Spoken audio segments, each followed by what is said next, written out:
We got a question from Harry. And Harry's not a happy camper, so let's go through this. I've been a little disheartened with my train recently, and as a byproduct of this, have read through a series of anti-programming articles. The authors often recommend just doing what feels fun to you. If you fancy dips and chins that day, do them for an hour and get out. You know what? That's the One Lift a Day program. Really, you can go back to the 1960s Strength and Health and find those. I think it's a great idea, but let's keep going. If you fancy getting sweaty, do some high-intensity training and get out. Even more unusual recommendations like carrying a 30-kilogram medicine ball around the gym for 20 minutes. In short, do what you feel like and only start to plan things as you're about to set off for the gym. Treat it like a hobby you enjoy and have fun. The question comes from Harry, and I got to tell you, Harry, that is a great motto for a wall on a gym. In short, do what you feel like doing and only start to plan things as you're getting ready to set off for the gym. Treat it like a hobby you enjoy and have fun. Treat it like a hobby you enjoy and have fun. I agree with that. And in fact, it's one of my knocks on the whole do this stuff. Now, people ask me for do this books all the time. And I basically have given you two, Mass Made Simple and the Armor Building Formula. And I spend a lot of time on those books. Those books take kind of years to put together because there's so much information that I have to talk to a lot of people doing the programs. I have to get a lot of feedback. I have to realize what big mistakes that were made in the beginning. The downside of do this programs is, at the end of that training, you better get your goal because otherwise the program was junk. You might know my work. I often use the word park bench versus bus bench. It comes from an old friend of mine. And what you're talking about very well is park bench workouts, which I really think should be done at least 8 months of the year, if not 10 months of the year, and then maybe have 2 sessions 2 times a year where you actually follow programs.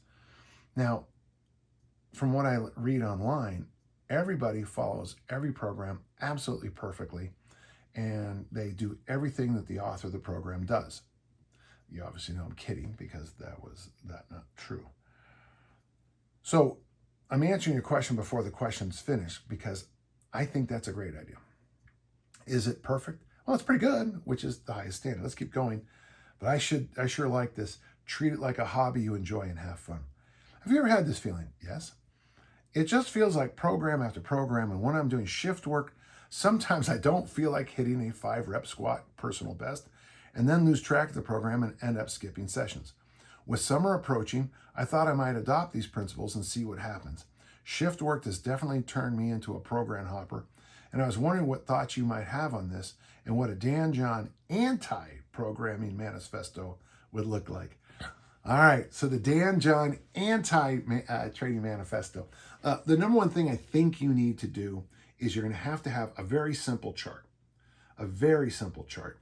And what I would do is I would maybe let's make it as simple as we can. It says push, pull, hinge, squat, loaded carry.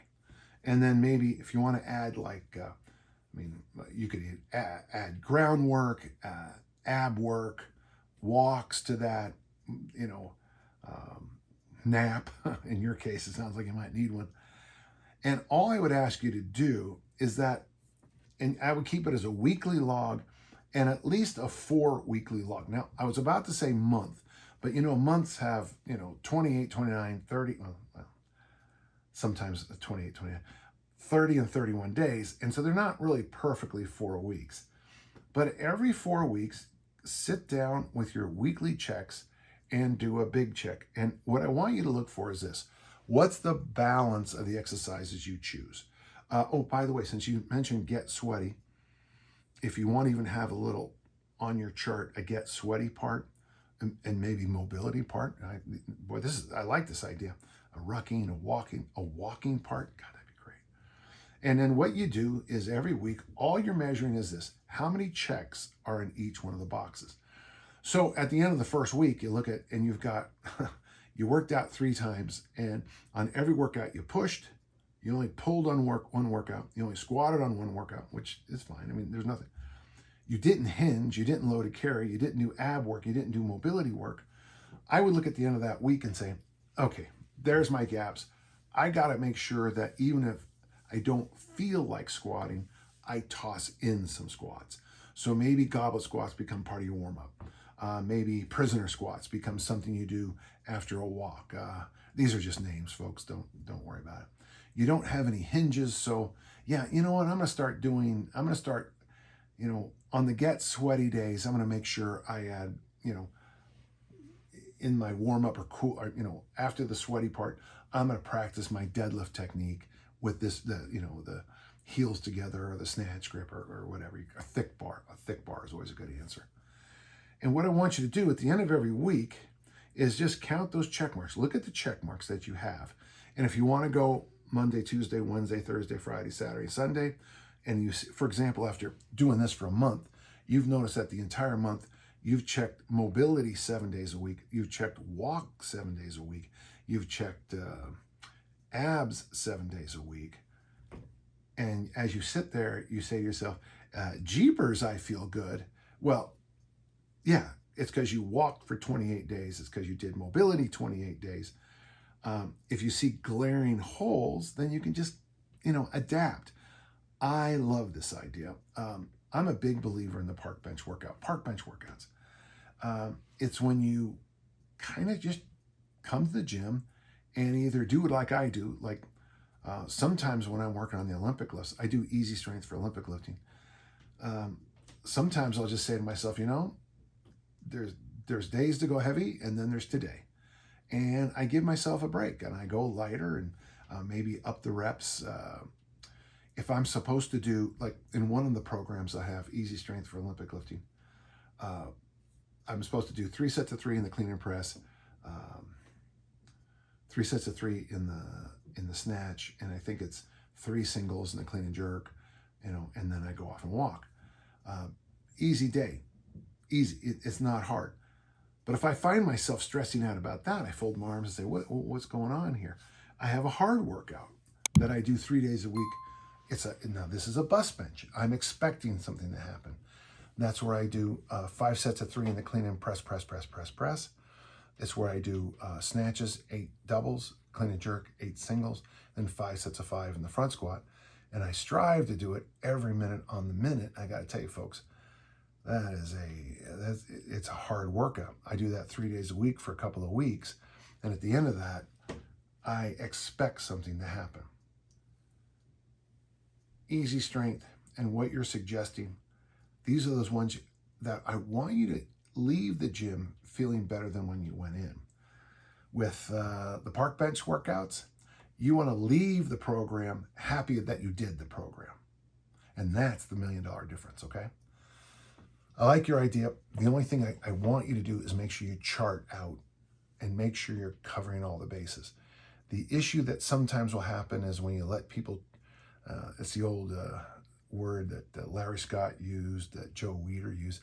The problem with instinctive training sometimes is that your instincts tell you to do curls. Your instinct tells you to do curls and walk on the treadmill. And you need to have some kind of barrier to make sure you're covering the bases. Of course, I love the idea. And since you're doing shift work, I think if you do what I'm suggesting after and try the 4-week, the big 4-week chart, we add up everything. If you find yourself at the end of the 4 weeks and you have 12 or 15 push, pulls, squats, you have anywhere from 5 to 15 hinge workouts, you have 20 loaded carries, you have 20 abs, you have 28 walks, 22 mobilities, you're going to feel pretty good about these decisions. And I'd like to see how this goes. By the way, those numbers are high because I was doing 5 days a week in my head.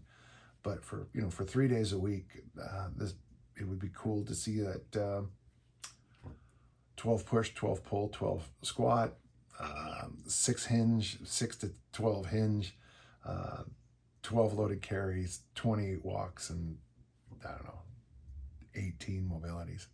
Great question. I hope it helps. Thank you. Thank you.